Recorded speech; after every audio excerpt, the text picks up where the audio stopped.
வணக்கம். தமிழ் குடிமகன் அப்படின்னு சொல்லிட்டு ஒரு படத்தை சேரன் நடிச்சிருக்காப்புல. அந்த படத்தில் நான் அந்த படத்தை முழுசாலாம் பார்க்கல. ஒரு சீன் 2 சீன் தான் பார்த்தேன். அதில் ஒரு சீன் என்னென்னா, சாதிய இந்துவாக இருக்கக்கூடிய ஒருத்தன் இறந்து போயிடறான். அப்போ அந்த ஊரில் டோபியாக இருக்கக்கூடிய சேரன் என்ன பண்ணிருக்காப்புல, படிச்சிருக்காப்புல. படித்ததுக்கு எப்போ ஏற்ற வேலை அப்படின்னு சொல்லி அவர் தேடுதார். தேடும்போது டிஎன்பிசி எழுதணும், பிஓ தேர்வு எழுதணும்னு படித்து எல்லாம் ரெடியாகி எழுத போகும்போது அங்கே ஒருத்தன் செத்து போயிருந்தான். அதனால் அவனுக்கான இறுதிச் சடங்கு செய்கிறதுக்கான இந்த வண்ணார் அப்படின்னு சொல்லக்கூடிய இந்த தொழிலை செய்யக்கூடியவர்களை வற்புறுத்தி கூப்பிடுறாங்க. அங்கே யாருமே அந்த தொழிலை செய்கிறது கிடையாது. எங்களுக்கு இந்த தொழில் வேண்டாம்னு சொல்கிறாங்க. அதில் ஒரே ஒரு குடும்பம் தான் சேரனோட குடும்பம் இருக்குது. அப்படிங்கும்போது இந்த சேரனோட குடும்பத்தை கடைசியாக படித்து நம்ம வேறு வேலைக்கு போகணுன்னு அப்படின்னு நினச்சிக்கிட்டு இருக்க இந்த சேரனை அன்றைக்கி எக்ஸாம் இருக்கும்போதும் என்ன பண்ணுறாங்க, வன்முறையாக கூட்டிகிட்டு போகிறாங்க. நீ தான் இருக்க, இன்றைக்கி செஞ்சுட்டு போ, நான் உன்னை கொண்டு பைக்கில் கொண்டு போய் என்ன விட்றேன், ரோட்டில் விட்றேன், நீ அதுக்கப்புறம் போய் பரிச்சு எழுதிடலாம் அப்படின்னு சொல்கிறாங்க. ஆனால் அங்கே போய் என்ன பண்ணுறாப்புன்னா சேரன் அதே மாதிரியான அந்த வேலையை செய்கிறாப்புல. செஞ்சுக்கிட்டு இருக்கும்போது என்ன பண்ணுறாப்புனா, அவர் எப்போவுமே அந்த ஒரு படிச்சிருக்கார்ல, படித்ததுக்கான அடுத்த எக்ஸாமுக்கு போகிறதுக்கு கிளம்பிகிட்டு இருக்காரு. அந்த நேரத்தில் அவர் போட்டிருந்த அந்த பேண்ட் ஷர்ட்டோடு போய் அங்கே போய் என்ன பண்ணுறாரு, அப்படியே அந்த வேலையை செய்கிறாரு. நீ என்ன வேலை பார்க்க வந்திருக்க, பேண்ட் ஷர்ட்டையோடு வந்திருக்க அப்படின்னு சொல்லி சாதியை வெறி பிடிச்ச, சாதி திங்கு பிடிச்ச இந்த சனாதன சங்கிகளோட மனநிலை இருக்கக்கூடியவங்கள்லாம் அங்கே அப்படியான ஒரு விஷயத்தை அவர் மேலே பிரயோகிக்கிறாங்க.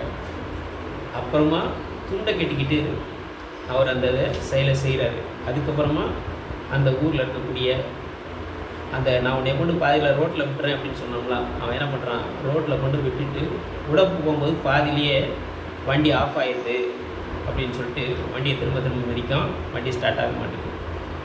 அவன் அந்த இடத்துலேருந்து சேரன் என்ன பண்ணுறாப்புலன்னா ஓடணும் அப்படின்னு நினைப்பேன். இவர் நீங்கள்லாம் படித்து விஓ ஆகிடுவ, அப்புறம் நான் அவன்கிட்ட கை கட்டி நிற்கணுமா அப்படியான ஒரு ஸ்டேட்மெண்ட்டை இந்த பாதியில் கொண்டு விடுறேன் அப்படின்னு சொன்னவன் இந்த ஸ்டேட்மெண்ட்டை சொல்கிறான் அப்படின்னு சொன்னால், அவன் உண்மையிலேயே சேரன் வேறு படிப்புகளுக்கு படித்து வேலைக்கு போயிடக்கூடாது அப்படிங்கிற புத்தி தான் இன்றைக்கும் கிராமங்களில் இருக்குது அப்படிங்கிறத நீங்கள் புரிஞ்சுக்கணும். இதெல்லாம் எங்கேயோ இல்லாத ஒரு விஷயத்தை உங்கள் படமாக எடுக்கலை அப்படிங்கிறத நீங்கள் சொல்கிறதுக்கு நல்லா கடமைப்பட்டிருக்கேன். அதே நேரத்தில் அந்த அந்த இறுதிச் சடங்குக்கான காரியம் செய்கிறதுக்காக சேரனை கூப்பிட வரும்போது ஒருத்தன் வர்றான். என்ன பண்ணுறான்னா, சேரனோட அம்மா பேரை சொல்லி கூப்பிடுறான். அம்மா பேரை சொல்லி கூப்பிடும்போது சேரனோட பையன் தான் நினைக்கிறேன், சின்ன பையன். வெளியேருந்து கூப்பிட்டவனை அவன் பேரை சொல்லி அந்த சின்ன பையன் கூப்பிட்றான். நீ என்ன பேரை சொல்லி கூப்பிடுற அப்படின்னு கேட்குறான். அதே நேரத்தில் சேரன் என்ன சொல்கிறேன்னா, என்னோட அம்மாவை நீ பேரை சொல்லி கூப்பிடும்போது உன்னைய என் பையன் பேரை சொல்லி கூப்பிட்டா என்ன அப்படின்னு கேட்குறாப்புல.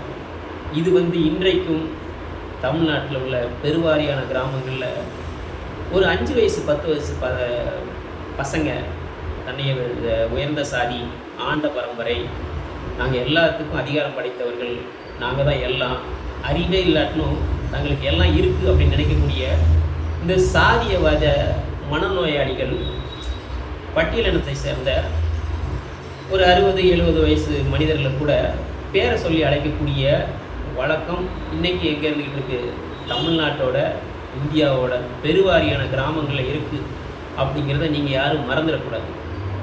இதே நேரத்தில் இந்த பட்டியலினர் இருக்காங்கல்ல, பட்டியல் சமூகத்துக்குள்ளேயே தாம் பெரிய சாதி அப்படின்னு சொல்லி ஒரு சில சாதிகள் இருக்கிறாங்க.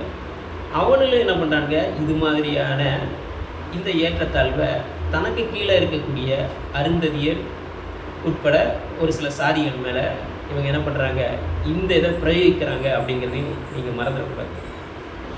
ஏன்னா ஒரு பட்டியல் சாதியை சேர்ந்த ஒருத்தனை மேலே உள்ள ஒருத்தன் என்ன பண்ணக்கூடாது, ஒருமையில் கூப்பிடக்கூடாது அப்படின்னு சொன்னால், தன்னே மாதிரியே அவனும் பட்டியல் சாதியில் ஒருத்தன் இருக்கான் அப்படின்னா அவனையும் இவன் என்ன பண்ணக்கூடாது, ஒருமையில் கூப்பிடக்கூடாது அப்படிங்கிறது தான் சுயமரியாதை இருக்கும். ஆனால் அவன் என்னை கூப்பிடக்கூடாது, நான் இன்னொருத்தனை கூப்பிடுவேன், அது எனக்கான அதிகாரம் அப்படின்னு சொல்லி பட்டியல் சாதிக்குள்ளேயே ஒருத்தன் அப்படியான ஒரு மனநிலையில் இருந்தான்னா அதுதான் சனாதானம், அதுதான் மனு தர்ம சிந்தனை, அதுதான் பிற்போக்குவாத சிந்தனை அப்படிங்கிறத நம்ம இங்கே சொல்கிறதுக்கு கடமைப்பட்டிருக்கோம்.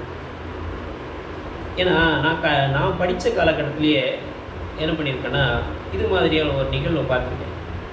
அருந்ததியர் சமூகத்தை சேர்ந்த ஒரு தோழர் என்ன பண்ணார்னா, அவர் ரொம்ப காலமாக படித்து அப்படியே படிச்சுக்கிட்டு இருக்காரு, போயிட்டு வருவார். அப்போ அந்த பட்டியல் சமூகத்தில் சேர்ந்த பிற சாதியை சேர்ந்தவர்கள் அந்த நபரை போவா அப்படின்னு சொல்லி மரியாதை குறைச்சிடலாம், ஏழை போல அப்படிங்கிற மாதிரியெல்லாம் பேசினாங்க.